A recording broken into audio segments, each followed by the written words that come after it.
Shalom Bapak Ibu Saudaraku yang terkasih di dalam Tuhan Yesus. Saudaraku, hari ini ada banyak orang mereka mengalami khawatir nanti masuk new normal bagaimana yang terjadi di beberapa negara. Di Perancis misalkan dan juga Korea ketika new normal diberlakukan, anak-anak kembali sekolah. Dalam waktu yang sangat cepat ternyata terjadi penambahan pasien. Sehingga pemerintah memutuskan hingga akhir tahun sekolah masih diliburkan dan belajar di rumah.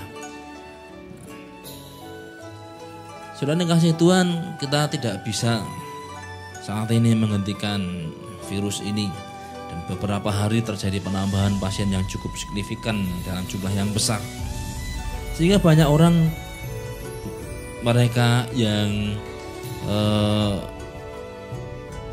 mereka melihat medsos, melihat yang lain menjadi takut, menjadi khawatir. Tapi bagi kita, anak-anak Tuhan, kita bersyukur karena kita punya Tuhan.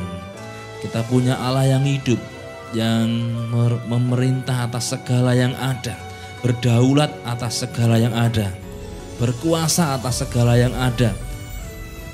Dan semua ciptaan dan semua yang ada tunduk di bawah kaki Tuhan. Sebab Tuhan berkata segala kuasa sudah diberikan kepadaku baik di surga, di bumi dan di bawah bumi. Tuhan kita bertahta dan Tuhan kita adalah Bapa kita. Kita bersyukur dan kita percaya sebagai Bapa yang baik, sangat mengasihi kita. Perhatian dan pemeliharaan Tuhan selalu ada atas kita. Kalau Tuhan sudah mau mati ganti kita, saudara, ini prinsip substitusi. Di mana kita yang seharusnya mati karena dosa-dosa kita, tapi Tuhan menggantikannya.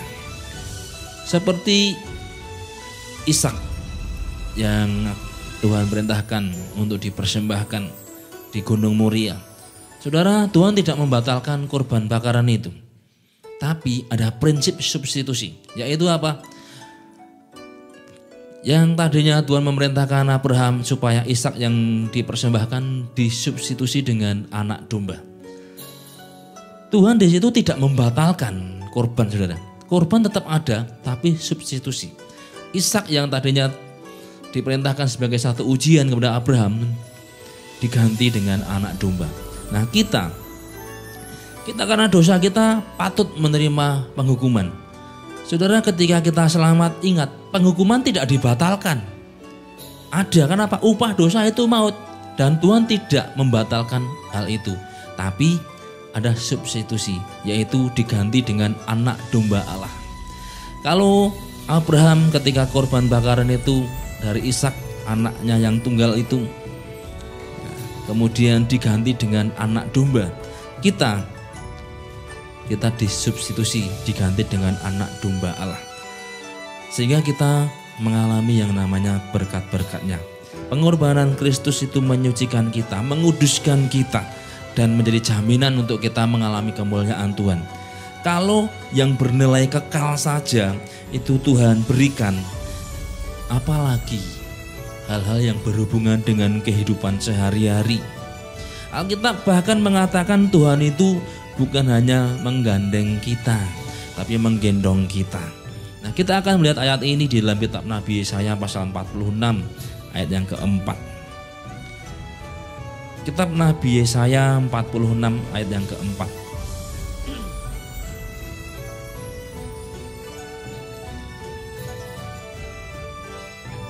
Saya akan membacakan firman Tuhan, kitab Nabi Yesaya pasal 46 ayat yang keempat. Firman Tuhan mengatakan demikian. Sampai masa tuamu, aku tetap dia. Dan sampai masa putih rambutmu, aku menggendong kamu. Aku telah melakukannya dan mau menanggung kamu terus. Aku mau memikul kamu dan menyelamatkan kamu. Saudara yang dikasihi Tuhan, ayat ini adalah firman Tuhan yang disampaikan Tuhan melalui seorang nabi yang bernama Yesaya. Seorang nabi yang juga menubuatkan tentang kelahiran Mesias. tapi juga yang menubuatkan tentang kedatangan Mesias yang kedua kali, tapi juga yang menubuatkan tentang penderitaan Mesias. Dan semua digenapi. Saudaraku yang kekasih, Yesaya ini punya arti yang sangat bagus, yaitu artinya Yehova atau Yahweh telah menyelamatkan. Saudaraku, kita di dalam hidup itu pasti akan menghadapi tantangan dalam kehidupan. Itu wajar. Ada orang mengatakan tantangan permasalahan itu seperti pakaian yang wajar dipakai. Kecuali kalau orang-orang yang mengalami gangguan kejiwaan, ya mereka nggak pakai pakaian pun mereka nggak malu. Tapi bagi kita yang normal, tentunya kita kemanapun pergi, bahkan di rumah pun akan memakai pakaian. Kecuali kalau mandi. Kalau mandi masih pakai pakaian tentunya ya malah lucu. Dan orang berpakaian itu menunjukkan kalau dia sebenarnya masih normal. Nah, sebab kalau sudah tidak normal bisa dilepas pakaiannya dan dia tidak merasa malu. Nah, kalau ada orang mengatakan bahwa permasalahan itu seperti pakaian dalam hidup seseorang. Jadi kalau boleh dikatakan kehidupan ini di mana tantangan permasalahan yang kita hadapi itu adalah sesuatu yang wajar dan harus ada. Saudara, bisa mungkin orang mengikhtiarkan hal yang jahat pada kita, itu juga tantangan. Mereka digerakkan iblis untuk melakukan hal yang jahat, bisa. Tapi percayalah bahwa Tuhan kita sudah menyelamatkan kita. Yehova sudah menyelamatkan kita. Arti nama Yesaya tadi, Tuhan sudah menyelamatkan kita. Yehova telah menyelamatkan. Melalui nama Yehova, Yesaya ini kita selalu diingatkan. Hari ini ketika ada tantangan, ada masa sulit, dalam masa yang sukar, mari kita ingat bahwa Tuhan telah menyelamatkan. Kata menyelamatkan artinya cukup luas dari bahasa aslinya, yaitu yasa. Beberapa kali pernah saya sampaikan, punya arti membawa sampai ke seberang. Yasa juga punya arti menolong. Tapi yasa itu juga punya arti avenged. Mungkin di antara saudara yang mendengar pernah melihat film yang judulnya The Avenger. Artinya Avenger itu menuntut balas. Ketika kita anak Tuhan dijahati, Tuhan dapat menyelamatkan kita. Tuhan yang membalas bagi kita. Maka kita mengatakan bahwa pembalasan itu adalah hakku. Saudara yang kasih Tuhan, inilah jaminan Tuhan menolong kita, Ebenezer, dalam segala hal. Nah, sekarang kita akan melihat apa yang disampaikan Tuhan dari apa yang ditulis atau dikatakan oleh Nabi Yesaya tadi. Dikatakan, sampai masa tuamu aku tetap dia. Sampai masa tua. Tuhan menyertai kita itu sepanjang masa, saudara yang kasih Tuhan. Dan Tuhan menggendong kita itu sepanjang masa. Sampai masa tua, sampai masa putih rambutmu. Penyertaan Tuhan atas kita itu sepanjang hidup kita. Di sini dikatakan Tuhan menggendong. Bagi kita yang namanya menggendong itu kita sudah mengerti. Kalau kita punya anak kecil kita menggendong, maka tidak mungkin orang menggendong itu jaraknya berjauhan. Saya menggendong anak saya berjarak 1 meter. Oh, tidak mungkin, saudara. Orang menggendong itu mesti dekat sekali. Nempel. Tidak mungkin beda tempat. Satu misalkan di Solo, satu di Kartasura. Oh, saya sedang menggendong, orangnya di Solo. Ya tidak mungkin, saudara. Tapi orang menggendong itu dia dekat sekali. Nah, kalau Tuhan mengatakan Tuhan menggendong kita, maka sebenarnya Tuhan itu dekat dengan kita. Tuhan itu ada bersama-sama dengan kita. Dan dikatakan sampai masa tuamu, sepanjang hidup kita Tuhan itu akan menyertai kita. Tuhan itu akan tinggal di dalam kita sepanjang hidup kita. Saudara dikasih Tuhan, kita tidak pernah tahu sampai berapa lama kehidupan itu. Itu misteri. Seringkali kalau kita mendengar orang menyampaikan kebenaran firman Tuhan dalam ibadah kematian, ada yang memberi perumpamaan buah kelapa. Buah kelapa ini ada yang ketika masih kecil jatuh, namanya buluk. Ada yang sudah disebut cengkir, ada yang sudah disebut degan, ada yang sudah disebut kelapa yang sudah tua. Tapi ada juga yang sudah tua sekali gak jatuh-jatuh. Kehidupan kita juga demikian. Itu misteri.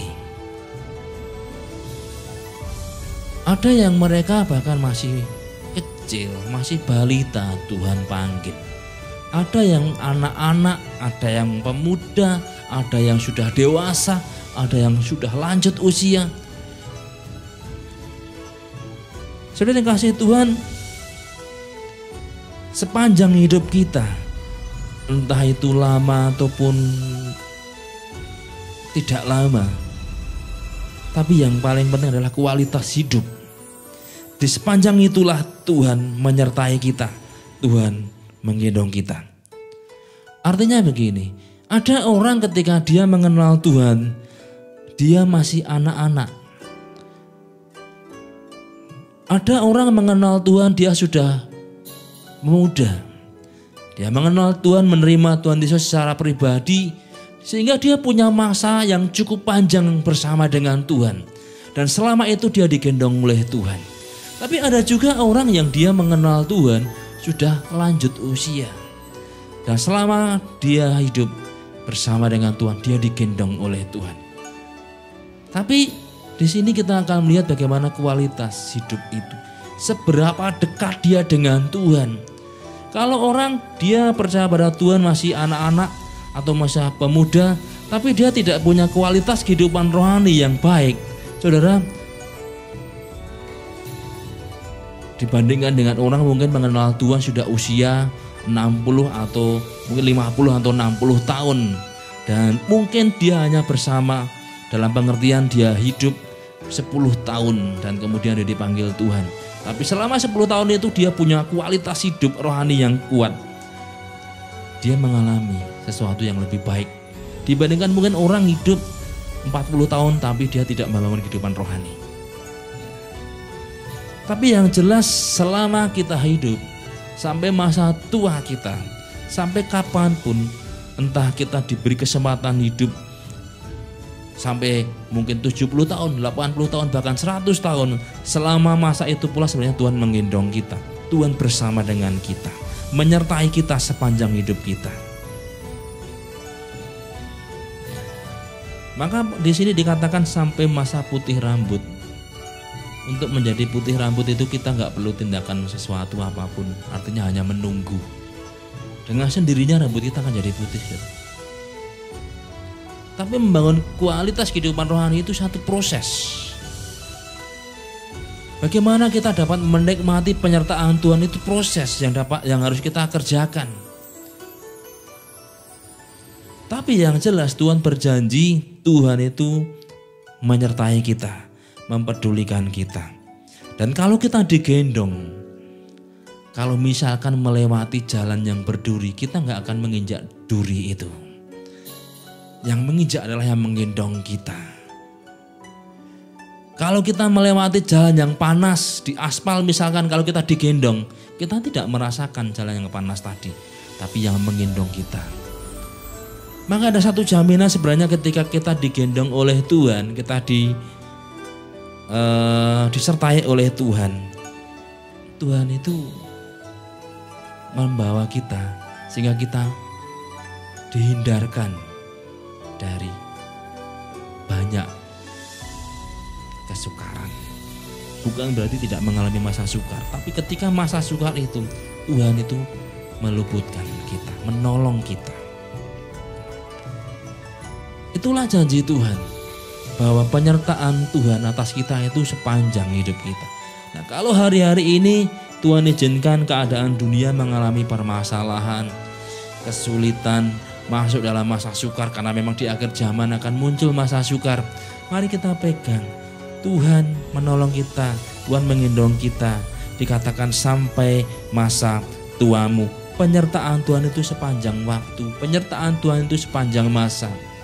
Ketika kita masih hidup sebagai anak Tuhan, dalam arti ketika kita memegang iman kita, hidup di hadapan Tuhan, selama masa itu pula Tuhan menyertai kita.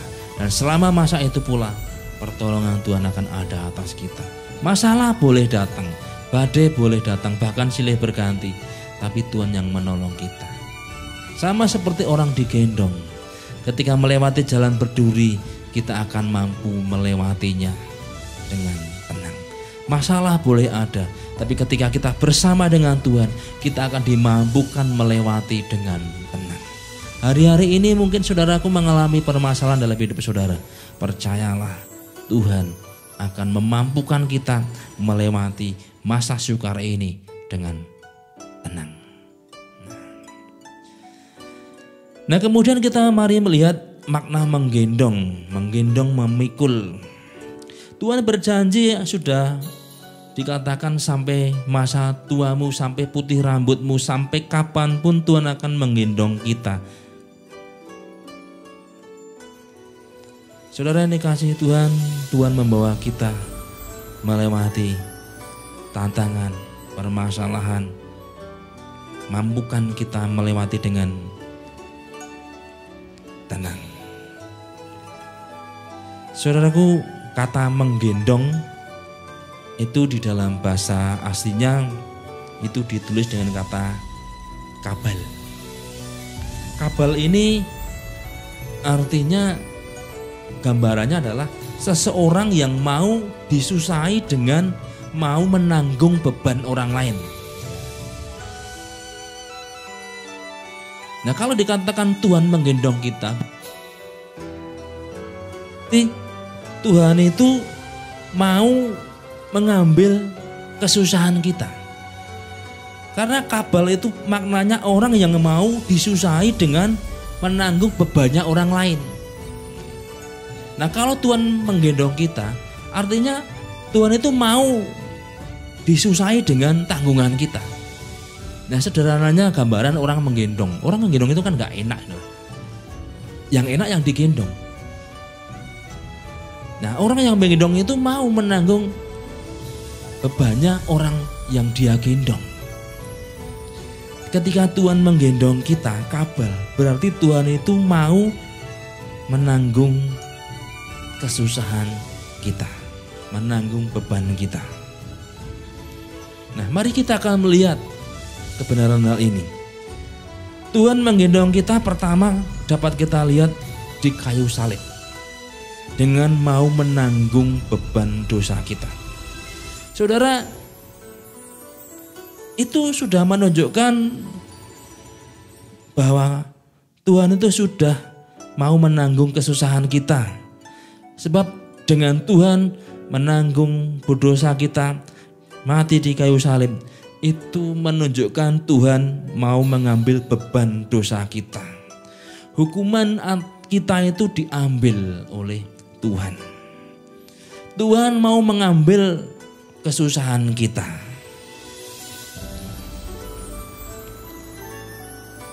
Padahal yang diambil itu bukan perkara yang ringan, dosa.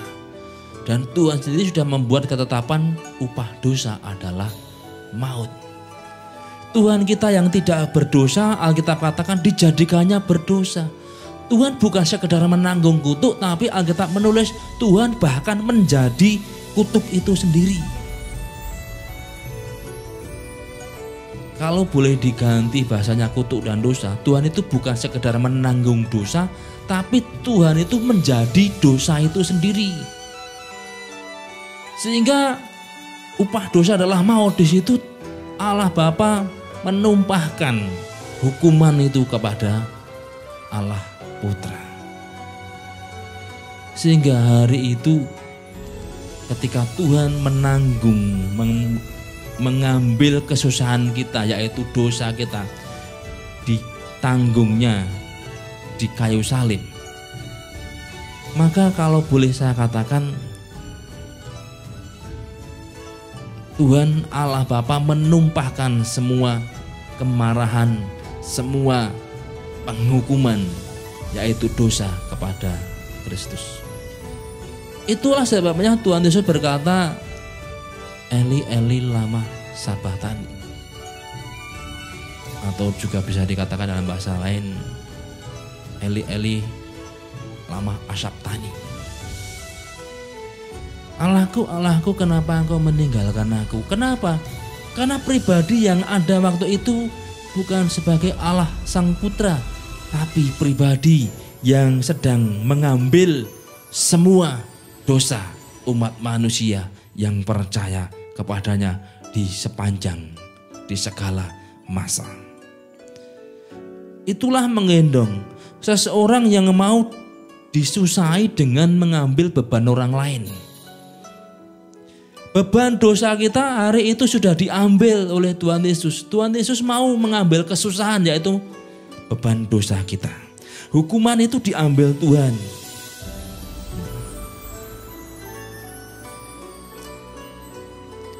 Tuhan melakukan itu karena kasih-Nya.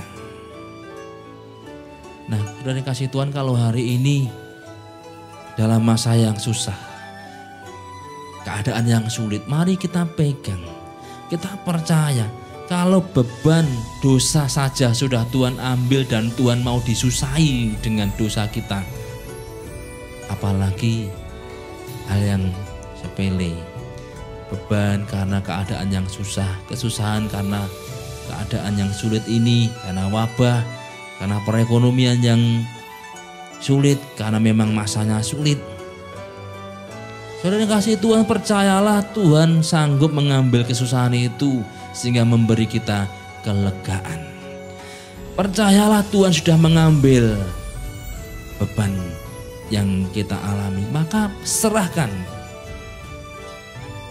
Alkitab mengatakan serahkan segala kekhawatiranmu karena Tuhan yang memelihara kita. Mari kita pegang firman Tuhan ini. Tuhan menggendong kita, Tuhan mau mengambil kesusahan yang kita hadapi hari-hari ini. Dan kemudian dikatakan Tuhan telah melakukannya. Tuhan telah melakukannya. Kata telah berarti Tuhan itu sudah menyelesaikan. Telah apa? Telah melakukannya. Kata melakukan di sini dalam bahasa aslinya ditulis dengan kata asyah. Nah, kata asyah ini muncul di dalam kitab Kejadian ketika dikatakan Allah menjadikan manusia segambar dengan Allah. Kata menjadikan di sini ditulis dengan kata asyah. Itu dikenakan ketika Tuhan Allah menciptakan manusia. Tapi ketika Tuhan menciptakan langit, bumi dan isinya, itu ditulis dengan kata bara. Bara Elohim et Hasamayim et HRS misalkan. Jadi pada mulanya di kitab Kejadian pasal yang pertama itu yang dikatakan Bereshit bara Elohim et Hasamayim et HRS. Kata bara di sini diterjemahkan di dalam Alkitab itu dengan kata menciptakan. Tapi ketika kepada manusia itu ditulis dengan kata asah, menjadikan. Asah itu lebih menitik beratkan pada satu proses di mana dengan apa yang sudah ada itu dibuat lebih menarik. Sedangkan bara itu satu proses penciptaan dari sesuatu yang tidak ada menjadi ada. Misalkan ketika Allah menciptakan terang, itu dari satu materi yang tidak ada. Allah tidak mengambil api dan kemudian katakan jadi terang, tapi Allah tinggal berkata jadilah terang. Dari yang tidak ada materi kemudian muncullah terang. Dalam bahasa Latin dikatakan ex nihilo. Dari sesuatu yang tidak ada jadilah terang. Tapi asyah itu penekanannya dari sesuatu yang sudah ada kemudian dibangunlah sesuatu yang baru dan dibuat lebih menarik. Nah, manusia itu dibuat dari sesuatu yang sudah ada. Apa? Tanah. Dari tanah itu maka Allah kemudian membentuk dengan tangannya sendiri, dibuatlah satu bangunan yang sangat menarik, manusia. Dalam bahasanya dikatakan Adam. Adam itu tanah. Maka ada ayat mengatakan bahwa manusia dibuat dari tanah, dia akan kembali menjadi tanah. Dalam bahasa Arab dikatakan innalillahi wa inna ilaihi raji'un, gitu ya. Artinya kan dari tanah akan kembali menjadi tanah. Maka itu dikenakan pada orang yang sudah meninggal. Kan tidak mungkin ucapan syukur kemudian mengatakan innalillahi wa inna ilaihi raji'un, enggak mungkin ya. Dari tanah akan kembali kepada tanah. Nah, itulah kebenaran bahwa Allah menjadikan manusia dari tanah. Adam artinya tanah. Dan dia akan kembali menjadi tanah. Tapi satu proses yang kita lihat di sini, ketika Allah menjadikan manusia, Allah tidak berkata jadilah manusia, enggak. Tapi dikatakan Allah menjadikan manusia, asah. Allah mengambil tanah, debu tanah, dan kemudian diproseslah menjadi satu bangunan, yaitu manusia. Dan kemudian dihembuskan nafas hidup. Ada nafas dikatakan. Ada nafas kehidupan, ada roh Allah yang dihembuskan. Nah, yang saya titik beratkan di sini adalah asah, yaitu dari sesuatu yang ada maka dibangun sesuatu yang lebih baik. Dan proses asah itu di mana penciptanya ini menumpahkan atau menuangkan semua kemampuan, dia menuangkan hatinya di dalam ciptaan itu asah. Gambaran sederhana adalah seorang seniman. Seorang seniman ketika dia menciptakan satu mahakarya yang indah, misalkan orang memahat patung, itu dari sesuatu yang sudah ada. Misalkan kayu, dia buat patung atau dibuat ukiran. Nah, dari kayu yang tidak berbentuk, maka dia ukir. Nah, di situ dia tumpahkan kemampuannya, saudara. Misalkan dari satu potong kayu yang tidak mungkin kalau dijual harganya 50.000 pun nggak sampai. Satu potong kayu yang panjangnya mungkin 20 cm. Nah, saudara bisa lihat di satu YouTube. Dari satu potong kayu yang 20 cm, yang lebar 10 cm ini kemudian dia gergaji, dia bentuk menjadi satu miniatur karya yang sangat indah, Toyota Land Cruiser. Bagus sekali, saudara. Dan kayu yang tadinya harganya enggak sampai orang mau beli kayu itu 10.000 pun juga enggak akan mau, saudara. Tapi ketika sudah menjadi miniatur Toyota Land Cruiser, harganya, saudara, bisa ratusan ribu sampai jutaan. Kenapa? Karena ketika dia memproses itu, dia tuangkan apa yang di hatinya, tapi juga tuangkan kemampuannya. Nah, ketika manusia diciptakan oleh Tuhan, asah, maka di situ Allah itu menuangkan isi hati Allah, kemampuannya menjadi satu bangunan, yaitu manusia. Maka sebenarnya manusia itu adalah sebenarnya objek curahan hati Allah. Manusia adalah objek curahan kasih Allah. Kita ini adalah objek untuk apa? Curahan hati dan kasih Allah. Allah itu mau menuangkan kasihnya pada manusia, kita. Allah itu mau menuangkan isi hatinya pada kita. Maka sebenarnya Allah itu pengen sekali bercakap-cakap.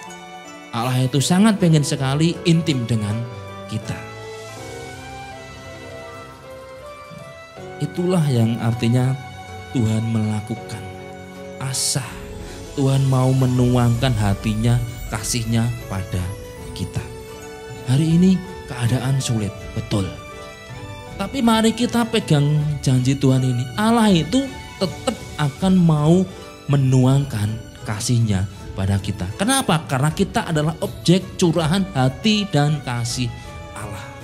Ketika Dia menjadikan kita itu, Tuhan itu sudah menuangkan hatinya, sudah mengembusi kita dengan nafasnya. Maka kita adalah curahan objek dan kita adalah curahan kasih dan hati Allah. Maka sebenarnya kita tidak perlu khawatir. Di masa yang sukar ini Allah akan mencurahkan hatinya dan kasihnya pada kita. Nah, yang terakhir dikatakan dan mau menanggung kamu terus. Menanggung itu mirip dengan menggendong tadi. Kata menanggung itu dalam bahasa aslinya ditulis dengan kata nasa. Artinya ikut menanggung beban. Semua orang saya percaya mesti punya yang namanya beban hidup. Ada orang karena tidak kuat menanggung beban hidup kemudian dia stres, depresi, dan kemudian mengambil jalan pintas. Di beberapa negara, misalkan di Korea, dalam satu jurnal itu ditulis tingkat bunuh diri di negara ini cukup tinggi. Ada satu berita yang saya baca karena ada seseorang karena dibully, kemudian tidak mampu dan tidak kuat menanggung beban bulian itu, akhirnya dia bunuh diri. Saudara yang kekasih, menanggung beban tidak mudah. Tapi kita bersyukur kita punya Tuhan yang mau menanggung kita terus. Nasa, ikut menanggung beban. Kita bersyukur ketika kita punya beban di masa yang sulit ini. Tuhan ada bersama dengan kita. Bukan hanya ikut menahan beban, tapi bahkan menyelamatkan kita.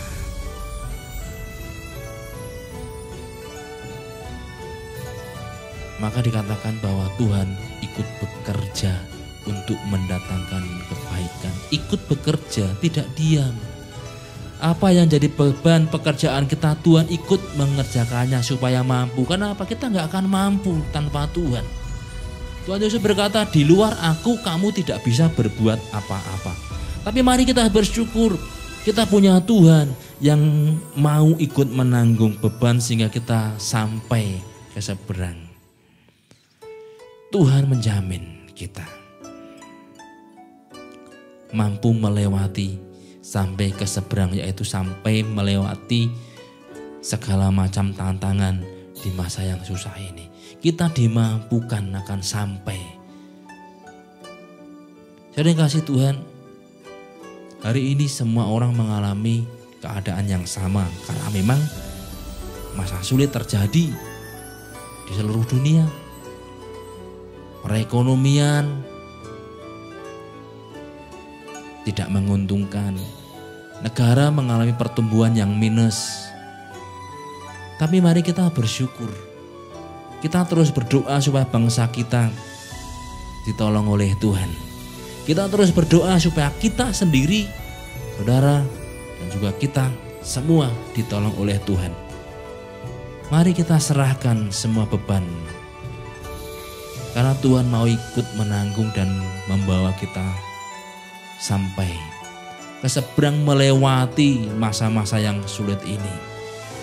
Tuhan di masa yang sulit ini mau mencurahkan kasih dan hatinya pada kita. Tuhan sudah melakukannya dan akan melakukan terus, saudara. Maka mari jangan takut. Tuhan bersama dengan kita. Dia Immanuel. Dan Tuhan ketika bersama dengan kita akan menolong kita. Sampai hari ini dan seterusnya Tuhan menolong kita. Ebenezer. Maka jangan takut. Mari kita serahkan semua pada Tuhan. Dan Tuhan akan menyatakan, akan menunjukkan bagaimana Tuhan akan menyelamatkan kita. Dan terus menolong kita melewati masa-masa yang sukar di tahun ini. Puji Tuhan, Tuhan Yesus memberkati kita. Amin.